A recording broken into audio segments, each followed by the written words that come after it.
नमस्कार दोस्तों, चलिए जानते हैं उत्तर प्रदेश की फटाफट 25 बड़ी खबरों को सिर्फ 10 मिनट में। लेकिन उससे पहले आप यह वीडियो किस जगह से देख रहे हैं हमें कमेंट में जरूर बताएं।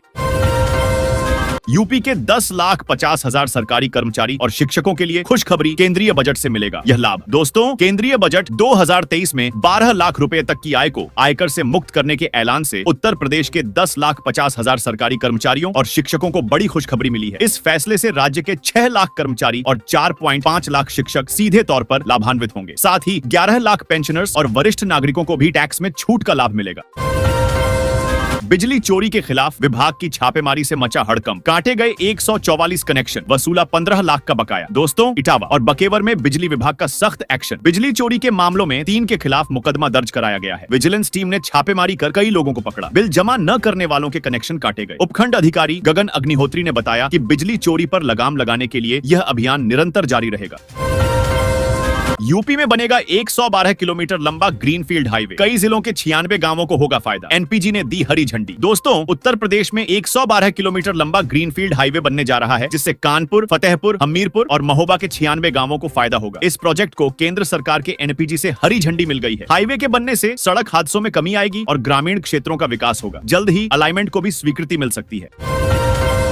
जल जीवन मिशन को 2028 तक बढ़ाया गया। केंद्रीय वित्त मंत्री ने कहा, हर घर तक पहुंचेगा नल से जल। दोस्तों, संसद में बजट पेश करते हुए केंद्रीय वित्त मंत्री निर्मला सीतारमण ने कहा कि जल जीवन मिशन के तहत भारत की ग्रामीण आबादी के 80% माने जाने वाले 15 करोड़ परिवारों को पीने योग्य नल के पानी के कनेक्शन दिया गया है। उन्होंने कहा कि 100% कवरेज हासिल करने के लिए मुझे कुल परिव्यय में वृद्धि के साथ इस मिशन को 2028 तक बढ़ाने की घोषणा करते हुए खुशी हो रही है।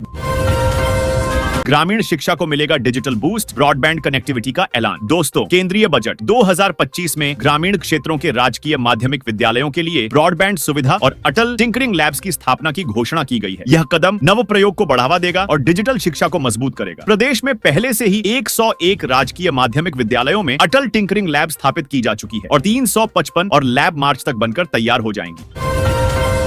आ गई खुशखबरी, यूपी के इन लोगों को जल्द सस्ते दामों में मिलेगा अपना घर। योगी सरकार ने जारी किया आदेश। दोस्तों, प्रधानमंत्री आवास योजना शहरी 2.0 योजना के तहत जल्द ही किफायती आवासों के निर्माण की प्रक्रिया शुरू होगी। योजना के पात्रों की पात्रता, चयन और आवासों के निर्माण को लेकर जरूरी दिशा निर्देश शासन ने जारी कर दिए हैं। बीएलएसई और एचपी योजना में वरिष्ठ नागरिकों को 30,000 रुपए और विधवा व परित्यक्ता के कारण एकल महिलाओं को 20,000 रुपए का विशेष अनुदान दिया जाएगा। यात्रीगण कृपया ध्यान दें, प्रयागराज से गुजरने वाली 16 ट्रेनें रद्द, 6 के रूट बदले। दोस्तों, महाकुंभ नगर में वसंत पंचमी पर अधिकतम विशेष ट्रेनों के संचालन के लिए रेलवे ने तैयारी शुरू कर दी है। इसके लिए कई ट्रेनों को निरस्त कर दिया गया है, जिससे यात्रियों को परेशानी होगी। निरस्त की गई ट्रेनों में 12,816 आनंद विहार, टर्मिनल पुरी 12,488 आनंद विहार, टर्मिनल जोगबनी और 22,460 आनंद विहार, टर्मिनल मधुपुर शामिल हैं। इसके अलावा कई ट्रेनों का मार्ग भी बदला गया है। यूपी में बिना सूचना गायब रहने वाले शिक्षकों की मनमानी पड़ेगी भारी, सब पर नजर रखेगा यह विभाग। दोस्तों, उत्तर प्रदेश के समाज कल्याण विभाग के स्कूलों में शिक्षकों और प्रधानाचार्यों की छुट्टियों के दौरान अनुपस्थिति पर नजर रखी जाएगी। विभागीय अधिकारी विद्यालयों में जाकर उपस्थिति की जांच करेंगे और फेस रिकॉग्निशन सिस्टम लागू किया जाए। झांसी में एक छात्र की आत्महत्या के बाद यह कदम उठाया गया है। आश्रम पद्धति के 101 जयप्रकाश नारायण सर्वोदय विद्यालयों का संचालन समाज कल्याण विभाग करता है। केंद्रीय बजट से उत्तर प्रदेश को 4 लाख करोड़ रुपए मिलने का अनुमान, विकास को मिलेगी रफ्तार। दोस्तों, उत्तर प्रदेश को अगले वित्तीय वर्ष में केंद्रीय बजट से लगभग 4 लाख करोड़ रुपए मिलने का अनुमान है, जो राज्य के विकास और आर्थिक प्रगति के लिए एक महत्वपूर्ण योगदान होगा। यह राशि केंद्रीय करों में राज्य की हिस्सेदारी में वृद्धि और केंद्र सरकार की विभिन्न योजनाओं से प्राप्त होगी, जिसमें ब्याज रहित आर्ण केंद्रीय अनुदान और अन्य योजनाएं शामिल हैं। यूपी के इस जिले में 11,000 से ज्यादा लोगों के राशन कार्ड निरस्त, आपूर्ति विभाग की कार्रवाई से मचा हड़कंप। दोस्तों, उत्तर प्रदेश के मथुरा जिले में 11,849 लोग थे जो आयकर तो जमा करते थे, लेकिन सरकार की मुफ्त राशन योजना का लाभ भी उठा रहे थे। अब आपूर्ति विभाग ने इनके राशन कार्ड निरस्त कर दिए हैं। जिला आपूर्ति अधिकारी सतीश मिश्रा ने बताया कि अपात्रों के राशन कार्ड निरस्त करने का अभियान आगे भी जारी रहेगा। यूपी के इन शहरों में 13 साल के अंदर हुए 1.77 लाख अवैध निर्माण। ध्वस्त किए गए आंकड़ों को जानकर नहीं होगा यकीन। दोस्तों, उत्तर प्रदेश के प्रमुख शहरों में पिछले 13 सालों में 1.77 लाख से ज्यादा अवैध निर्माण किए गए हैं। इनमें से 83,000 से ज्यादा को गिराने के आदेश तो दिए गए, लेकिन ध्वस्त सिर्फ 12,000 भी नहीं किए गए। हाई कोर्ट ने अब सरकार से 10 फरवरी तक जवाब तलब किया है। यूपी के इस जिले में शुरू होगा चौड़ीकरण का काम। 14 मीटर चौड़ा हो जाएगा बाईपास, बीच में बनेगा डिवाइडर। दोस्तों, मेरठ में जाम की समस्या दूर करने के लिए बिजली बम्बा बाईपास का चौड़ीकरण किया जाएगा। मौजूदा 7 मीटर चौड़ी सड़क को 12 से 14 मीटर तक बढ़ाया जाएगा, जिसमें डिवाइडर भी बनाया जाएगा। मेरठ विकास प्राधिकरण TDR नीति के तहत बिना जमीन अधिग्रहण के यह काम करेगा। प्रभावित लोगों को अतिरिक्त FAR मिलेगा, जिससे वे ऊंची इमारतें बना सकेंगे। मार्च अप्रैल में निर्माण कार्य शुरू होने की उम्मीद है।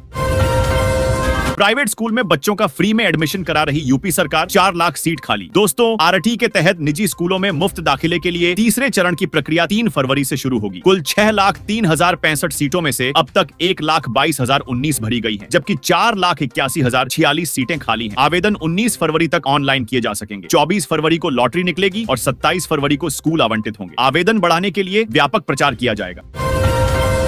अब आसानी से मिल सकेगा PM आवास। आवेदन के लिए शुरू हुई ये नई व्यवस्था। दोस्तों, शासन की महत्वाकांक्षी प्रधानमंत्री आवास योजना ग्रामीण की शुरुआत वर्ष 2017 से 18 में हुई थी। इसके तहत अभी तक 1,31,000 से अधिक आवास बनकर तैयार हो चुके हैं, अभी बन भी रहे हैं। इसमें 3 किस्त में 1,20,000 रुपए लाभार्थियों के खाते में भेजा गया है। अब आवेदक आवास के लिए मोबाइल पर भी आवेदन कर सकते हैं।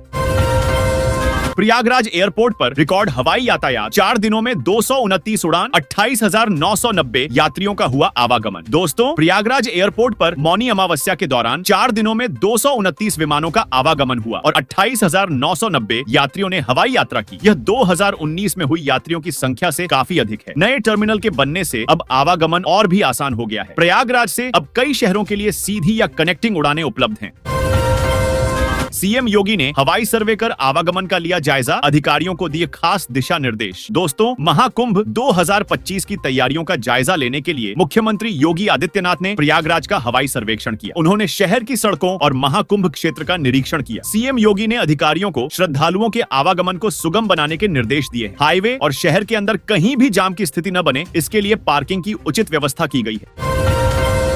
यूपी में 4 महीने से 1500 घरों में पानी का संकट। लोगों ने कई बार की शिकायत, नहीं मिला समाधान। दोस्तों, फाफामू क्षेत्र के प्रसिद्ध कापुरा में 4 माह से पेयजल की समस्या से लोग परेशान हैं। शिकायत करने के बाद भी समस्या का निस्तारण नहीं हो रहा है। महीनों बाद भी पेयजल की समस्या का निस्तारण न होने से लोगों में आक्रोश बढ़ने लगा है। मार्ग का चौड़ीकरण किया गया है। चौड़ीकरण के दौरान पेयजल की पाइपलाइन क्षतिग्रस्त हो गई। 5,000 से अधिक आबादी प्रभावित है। योगी सरकार का बड़ा आदेश, यूपी में इन लोगों को नहीं मिलेगा फ्री राशन। दोस्तों, उत्तर प्रदेश की योगी सरकार की तरफ से राशन कार्ड को लेकर जरूरी अपडेट जारी किया गया है। सरकार की तरफ से जारी नोटिफिकेशन में लाभार्थियों से जल्द EKYC प्रोसेस पूरा करने के लिए कहा गया है। फूड एंड सप्लाई डिपार्टमेंट ने राशन कार्ड धारकों के लिए EKYC प्रोसेस को पूरा करने की अंतिम तिथि 15 फरवरी 2025 तय की है। यूपी के इस जिले से होकर निकलेगा 4 लेन एक्सप्रेसवे, 13 गांवों की जमीन बन जाएगी सोना। दोस्तों, उत्तर प्रदेश सरकार चित्रकूट को बुंदेलखंड एक्सप्रेसवे से जोड़ने के लिए लिंक एक्सप्रेसवे बनाने जा रही है। इस परियोजना के तहत 16 किलोमीटर लंबा एक्सप्रेसवे बनाया जाएगा, जो चित्रकूट जिले के 13 गांवों से होकर गुजरेगा। बुंदेलखंड एक्सप्रेसवे को चित्रकूट से जोड़ने की योजना है। इसके लिए एक संयुक्त एक्सप्रेसवे बनाया जा रहा है।